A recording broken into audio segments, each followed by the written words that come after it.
why wouldn't bones move the way? Because some of the questions even we'll get to later is like, I feel my bones are out of place, or I feel a lot of restriction in an area, or I feel like the area needs to move, but it can't move. Like, why does that happen? Is it just because we live in a modern environment? Like, was our cave people ancestors never feeling that way? What's the science on this? Such a good question. And, you know, the couple of things there are, I believe that it's going to be because of a couple of things, right? So we might have to separate this into the chronicity of life, your day-to-day, and the environment that we interact in. And then of course, there's gonna be the acute nature. Hey, you know what? It was negative 26 here last week, and the streets are covered in ice, and I go out and I fall, and I do something to my back or my legs or whatever it might be. So in the realm of the chronic, I firmly believe it's because we're not moving the way that we were designed to move. So again, to go back to the foot, I like feet if you can't tell. There are 26 bones in the human foot. It seems to me, no matter what you believe in, a grand creator, energy, and it doesn't matter, we all share that, right? We all share the same 26 bones of the human foot. They were designed to move. And when they don't move, when something is designed to move, what is the fallout from that? In the body's truly efficient nature, it's going to compensate, it's going to change, it's going to try to help itself through the environment.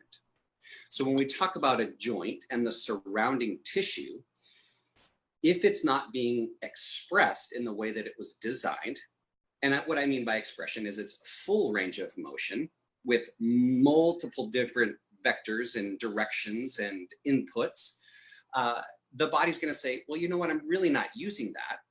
So why don't I maybe add a little calcification here? Why don't I maybe tighten these up? Because that doesn't really feel stable to me for some reason. And we see these bony changes over time, and you can see them form in things like bone spurs. You can see them change in things like, if anybody's ever suffered anything like a bunion, right? Which is the cool doctor talk is Hallux Valgus, right? It's your toe turning out. Well, why is it doing that? Right? It's because of this chronic environment of stuffing your foot in a shoe that it wasn't designed to be in, that it changes over time. Yeah. So there's that saying, and I'm sure you've heard it, is in the biological world, anatomy and physiology, the principle is that structure governs function, right?